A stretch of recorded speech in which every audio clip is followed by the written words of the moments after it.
Louvado seja nosso Senhor Jesus Cristo.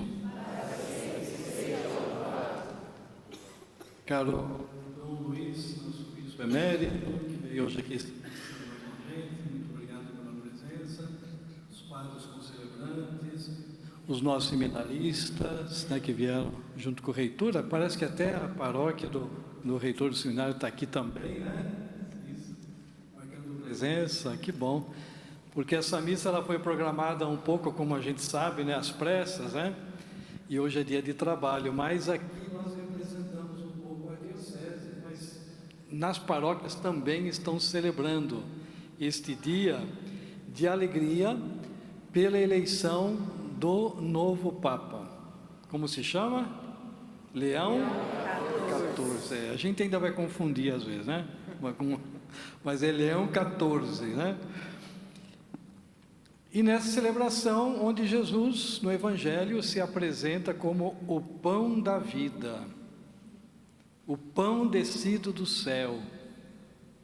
E ele diz: quem comer deste pão viverá eternamente, e o pão que eu darei é a minha carne, dada para a vida do mundo. Jesus não quer ver nós com fome de eternidade, com fome também de pão, com fome de sentido, fome de amor. E aí a gente pode fazer uma série de fomes que a gente sente e que a gente encontra em Jesus a solução para saciar a nossa fome. E se eu fosse perguntar, mas não precisamos falar não, né? Qual é a minha fome, né? Além da fome, porque hoje 8 horas, não sei se todos já jantaram, né? Tem essa fome também, né, do estômago, né? Mas a gente está entendendo essa fome que vai além do estômago, né? Não comer do pão e sentir-se saciado, que bom, mas buscar no pão da vida o sinal. Não é isso que Jesus disse, né? Quando a multidão lá, ele multiplicou os pães e foram atrás dele, ele falou: vocês estão me procurando porque se saciaram, comeram, ou porque viram um sinal? Claro, se saciar também, mas também ver um sinal. Jesus é esse sinal para nós, né? O pão que nos sacia. E justamente hoje, né, tivemos a alegria de acolher o novo sucessor do apóstolo Pedro, o Papa Leão XIV, e as primeiras palavras, ele nos lembrou que Jesus sacia a nossa fome de paz. Não foi isso? O que o Papa, a primeira frase que ele disse, né? A paz esteja com todos vocês, ou esteja convosco. Como que dando continuidade ao discurso do Papa Francisco, quando disse lá, Feliz Páscoa, né? Ele como que retomando discurso, porque estamos no tempo pascal, ele usa aquela frase, né? A paz esteja convosco. Então, é um Papa que já vem com o discurso da paz que vem de Jesus, né? E ele começa, então, agora esse pontificado. Como a gente ouviu tanto comentários por aí, né, e tal, o Papa Leão XIV não vai ser como o Papa Francisco, né? Cada um, ele é sucessor de São Pedro, né? Mas nós sabemos que a igreja, ela tem continuidade, ela tem, né, ruptura em algumas coisas e continuidade, né? E vai continuando o caminho, né? Ele certamente, pelos discursos que ele fez, ou pelas frases que ele disse hoje, ele já dá alguma orientação do seu pontificado, né? Antes de tudo é Jesus, né? A paz quem traz é Jesus, vamos atrás dele, né? Ele que nos traz a paz, ele que sacia a nossa sede de paz. E ele disse, né? Vamos trabalhar pelo Evangelho sem medo, disse o Papa hoje, né? Vamos trabalhar pelo Evangelho sem medo. Vamos, ele falou, Deus nos ama a todos incondicionalmente, vamos também, né, amar os irmãos, construindo pontes por meio do diálogo, buscando uma igreja sinodal, ele falou, né? Caminhando juntos, para que caminhem juntos na busca da paz, ele disse, para buscar estar próximo, especialmente daqueles que sofrem. Vamos buscar uma igreja missionária e assim por diante. A gente vê que são palavras que a gente já conhece, que não vem só do Papa Francisco, vem do Papa Bento XVI, vem do Papa João Paulo II. É evangelho, gente, é evangelho, né? É um Papa, tenho certeza, que toda a missão do Papa é essa, é nos conduzir para o evangelho de Jesus. É claro que cada um tem a sua forma de ser, a sua personalidade. Ele tem, a gente sabe que ele é norte-americano, mas viveu muito tempo no Peru, né? E vocês podem perguntar, mas como é esse novo Papa como pessoa, né? Eu posso dizer, eu conheci o Cardeal Prevost, né, em 2023, quando eu fui fazer o curso para bispos, os novos bispos. Sabe que quando alguém é chamado, né, é ordenado bispo, todos têm um curso em Roma, que dura um pouco mais de uma semana. E por coincidência, aconteceu que o prevosto, o cardeal, tinha assumido como prefeito dos bispos no início do ano de 2023, em janeiro. E em agosto daquele ano, participei com outros 80 ou mais bispos do mundo todo, de um curso onde ele que coordenou, ele estava conosco, né? E se eu disser assim, o que dizer dele, percebi assim um bispo, padre, muito próximo, né? Me lembro a gente quando ia no refeitório, que me marcou assim a presença dele, eram várias mesas, né? Não é que ele ficava sempre numa mesa lá, cada refeição ele estava numa mesa, em cada mesa tinha os bispos, né? Ele ficava fazendo rodízio, né? Isso chamou a atenção nossa, né? Ele passava de mesa em mesa, né? Uma hora tomava café com um grupo, outra hora jantava com outro, né? E também a forma dele se relacionar, de conversar, né? De forma muito próxima, muito coloquial, né? Então penso que vai ser um Papa, sim, profundamente, é claro, de fé, né? Mas ao mesmo tempo profundamente humano, além de que ele tem a espiritualidade agostiniana, ele é da ordem dos agostinianos, né? Então ele traz também essa experiência, essa espiritualidade agostiniana, né? E está aí, né, como surpresa, né? Nem todos esperavam esse nome, né? Você vê como que o Espírito Santo nos surpreende, né?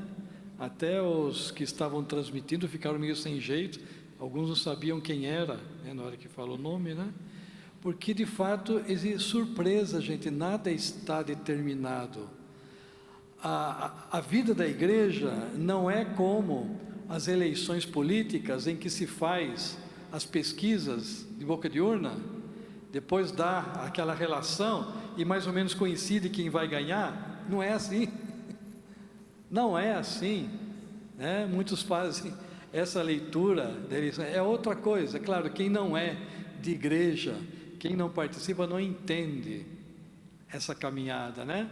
Porque foi um milagre, de fato, 133 cardeais, de mais de 50 nacionalidades, chegarem em 2 dias, um dia e meio, né?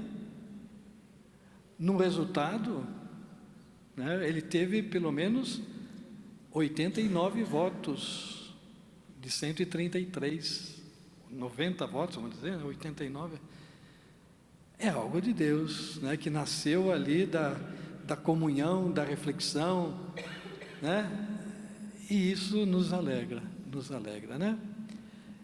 E agora a gente pode perguntar, mas por que Leão 14? Por que Leão 14, né? A gente já começa, por que Leão 14? Não sabemos exatamente, né? Não sabemos porque quem vai dizer é ele. A gente imagina, né? Mas quem vai dar a palavra correta é ele, porque ele escolheu Leão 14. Mas um dos motivos pode ser porque existiu um Leão 13.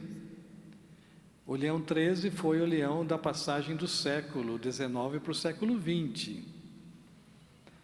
Me lembro de uma encíclica dele, muito pouco conhecida.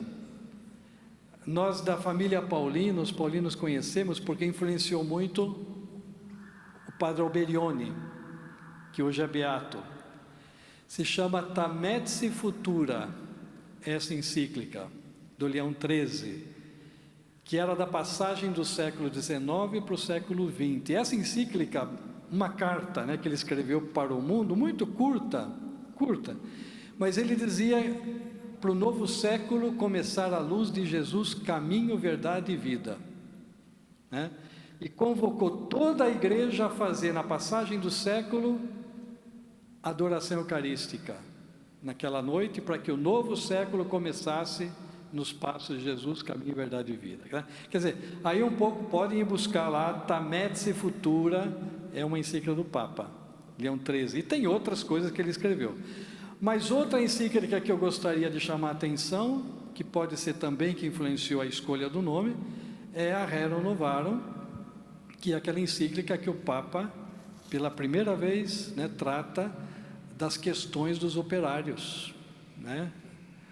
Num tempo que não tinha segurança, no tempo que os operários eram totalmente abandonados, a igreja se preocupa e ele escreve uma encíclica social, né, falando, denunciando as injustiças para com os operários, né, para aqueles que ainda eram fruto da Revolução Industrial, ali na passagem do século, que não tinha nenhuma segurança de trabalho, nenhum direito. Papa Leão 13, ele diz, né, Evangelho é viver na prática, é transformar a realidade de sofrimento, de morte, e a realidade dos operários, né? Ele se tratava de... Tem essa questão também da preocupação do Leão 13 com as questões sociais. E tem mais um motivo que eu não tinha percebido na hora que ele escolheu o nome, mas eu soube também que hoje conversei com um padre do Peru, sabe que ele trabalhou no Peru, né? Um padre paulino, e ele me dizia, sabe que aqui no Peru estão fazendo relação com o nome Leão com o amigo de São Francisco. Vocês sabem que o São Francisco de Assis tinha um grande amigo que era o Frei Leão. Tem alguma coisa? Né? O Frei Leão, né, amigo do Francisco, mas não é o Francisco, né? Mas eram amigos. Quem vai dizer se de fato tem sentido? Talvez ele diga um dia, né? Um dia pode ser que ele diga porque escolheu o nome de Leão, né? Leão 14. Em todo caso, fica para nós aí essa obrigação, eu digo porque somos católicos, né? De rezar pelo Papa, rezar pela Igreja, rezar pela Diocese, né? Então agora temos um Papa. Hoje é o Papa Leão 14. Nós vamos seguir as orientações do Papa Leão 14. Digam o que for que digam, vão dizer, ou já estão dizendo, não sei, as redes sociais, né? As orientações serão do Papa Leão 14, tá? Assim como seguimos todos os outros papas, agora é a vez dele, né? Então, na formação, né? Às vezes os seminaristas perguntam, mas qual a linha da diocese? Não é a linha do trem, né? É a linha que a igreja dá. Que a igreja dá. É a linha que o magistério da igreja vai nos trazendo. É essa a linha da nossa formação, né? Toda a história da igreja, mas de modo especial o concílio, que quis, né, tornar o evangelho dialogando com as culturas do tempo de hoje, e depois os papas que vêm, né, e até o Leão XIV. Então, é essa a orientação da nossa diocese, tá? É o Papa Bento XIV. Vamos ficar... Bento XIV... Leão XIV. Leão XIV, gente, até a gente se acostumar, né? Papa Leão XIV. Então vamos rezar para que o Senhor o ilumine. Não é fácil, né? Imagino que seja assumir a igreja nesses tempos tão difíceis, né? No contexto mundial, e a gente viu como o Papa, ele tem uma influência não só sobre a Igreja Católica, os cristãos, mas sobre toda a sociedade. O mundo estava ali, né? Porque certamente o Evangelho ainda tem algo muito a dizer, e os papas vão dizendo isso durante o magistério, durante o ministério, né, petrino, eles vão dizendo. Então vamos rezar por ele, né? Que ele vai precisar muito da nossa oração, e que ele possa contar também com a Diocese de Campo Limpo. Amém.